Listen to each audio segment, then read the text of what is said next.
केरला ने अभी जो बच्चियों के लिए जो मासिक धर्म के आधार पर छुट्टियां घोषित की है, वुमेन एम्पावरमेंट में, वुमेन केयर में, women empowerment, women care, equality, ठीक है, जो हर्डल्स हैं उनको दूर करना, इस दिशा में ये बहुत बढ़िया इनिशिएटिव है। महिला सशक्तिकरण, ठीक है, महिला लिंग समानता, ठीक है, और एक समान मतलब गैर भेदभावपूर्ण नीतियां, ठीक है, समानता का अवसर, ये सब चीज़ों में ये बहुत इंपॉर्टेंट पहल है।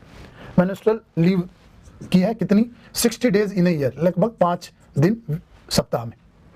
क्या होता है कि उस दौरान बच्चियां और जो है कंफर्टेबल फील नहीं करती है, तो उनकी एफिशिएंसी थोड़ी सी उस समय थोड़ी सी कम होती है, तो उनके लिए या उनका जो कंसंट्रेशन है वो थोड़ा कम होता है, तो उनके लिए एक विशेष सुविधा देना ताकि उनकी परफॉर्मेंस पे कोई फर्क ना पड़े, ठीक है। तो ये अभी तो स्टूडेंट्स के लिए यूनिवर्सिटीज और इन सब में इसको लागू किया है, ठीक। पहले भी ऐसे इनिशिएटिव्स हुए हैं, जैसे 1992 में बिहार गवर्नमेंट ने ऐसा किया है, ठीक है। 2017 में सेंटर में भी बिल लाने का प्रस्ताव था कि इसको इस पर विशेष कुछ प्रावधान किया जाए। कई सारी प्राइवेट जो कंपनियां हैं, ये भी बहुत अच्छा न्यूज़ है और ये अपन डाल सकते हैं एथिक्स में, CSR में, कॉर्पोरेट गवर्नेंस में, है ना, कॉर्पोरेट एथिक्स में, इन सब में ना, ठीक है। तो ये कई सारी प्राइवेट कंपनियां भी इसके लिए आगे आई हैं, ठीक है। कई देशों में है, जैसे जापान, कोरिया, इन सब में ये सब चीज़ें, रशिया, इन सब में ये सब प्रोविजंस हैं। तो इंडिया भी इसमें आगे बढ़ रहा है, बहुत पॉजिटिव बात है। एक टर्मिनोलॉजी है जो 3 मार्कर में आ सकती है या आप यूज कर सकते हो, पीरियड पॉवर्टी।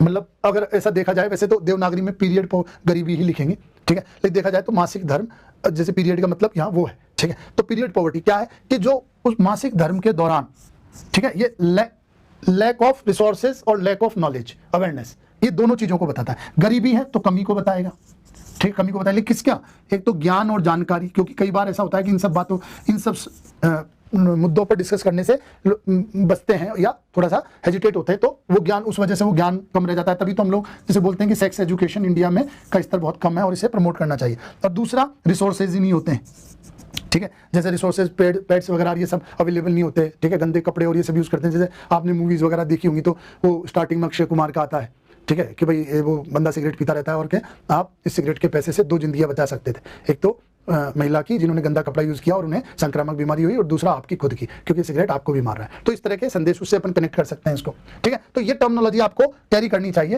पीरियड पॉवर्टी, ठीक है, इसको लिखना चाहिए।